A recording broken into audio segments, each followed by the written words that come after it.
Assalamualaikum warahmatullahi wabarakatuh.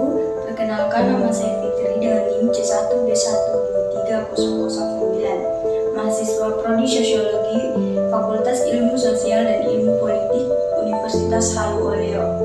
Pada kesempatan kali ini saya akan menyampaikan materi mengenai ekologi sosial industri pertambangan, khususnya membahas dampak aktivitas pertambangan terhadap aspek sosial, ekonomi, dan lingkungan di Pulau Kabaena, Kabupaten Bombana, Provinsi Sulawesi Tenggara. Seperti yang kita ketahui, Pulau Kabaena sebuah pulau kecil yang terletak di sebelah tenggara Pulau Sulawesi, kini menjadi salah satu sentra pertambangan nikel terpenting di Indonesia. Namun di balik kilauan nikel yang menggiurkan tersimpan berbagai persoalan yang perlu kita pahami. Latar belakang Pulau Kabaena memiliki luas sekitar 873 km persegi dengan cadangan nikel nitrit yang sangat melimpah. Sejak tahun 2000-an, pulau ini mengalami transformasi dramatis dari pulau pertanian dan perikanan menjadi pulau pertambangan. Karakteristik geografis Kabaena sebagai pulau kecil membuat dampak pertambangan terasa lebih intensif dibandingkan wilayah daratan. Dengan luas yang terbatas, setiap aktivitas pertambangan memberikan tekanan langsung pada ekosistem pulau dan kehidupan masyarakat. Dampak sosial dari aktivitas pertambangan di Pulau Kabaena. Yang pertama itu perubahan drastis mata pencarian, yang dimana masyarakat Kabaena yang secara turun-temurun hidup dari bertani, berkebun cengkeh, dan menangkap ikan, kini banyak yang beralih menjadi buruh tambang.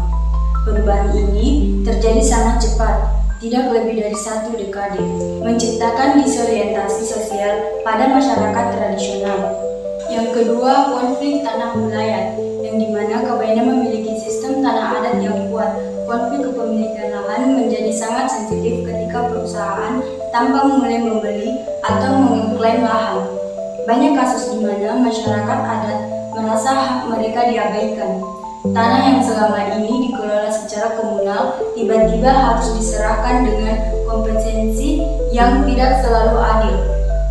Yang ketiga, ketegangan sosial, yang dimana gelombang ribuan pekerja pendatang ke pulau kecil ini menciptakan tekanan sosial yang berat.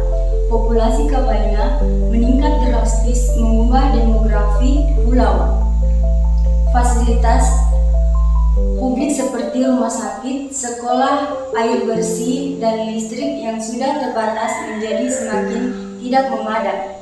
Antrian panjang di pelabuhan untuk menyeberang ke daratan Sulawesi menjadi pemandangan biasa.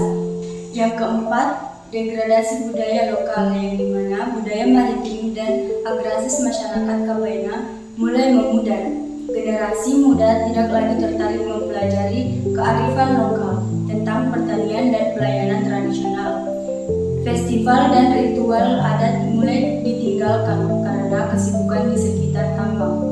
Dan yang kelima yaitu masalah kesehatan, yang dimana keluhan kesehatan masyarakat meningkat, terutama penyakit pernafasan akibat debu tambang dan penyakit kulit akibat kualitas air yang menurun. Tragisnya, fasilitas kesehatan di Kabaena sangat terbatas dan rujukan ke Kendari memerlukan waktu dan biaya yang tidak sedikit.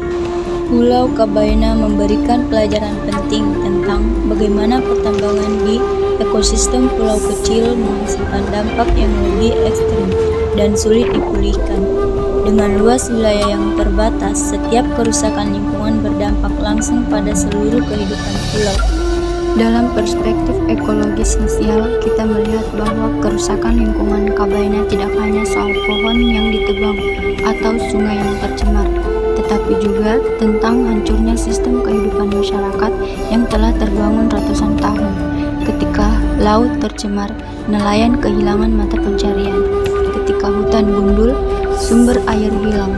Ketika tanah dijual untuk tambang, kedaulatan pangan lenyap. Apakah kemakmuran sesat dari nikel sebanding pulau? Apakah generasi mendatang di Kabaena akan mewarisi pulau yang layak huni? Atau hanya gunung-gunung limbah dan lubang bekas tambang?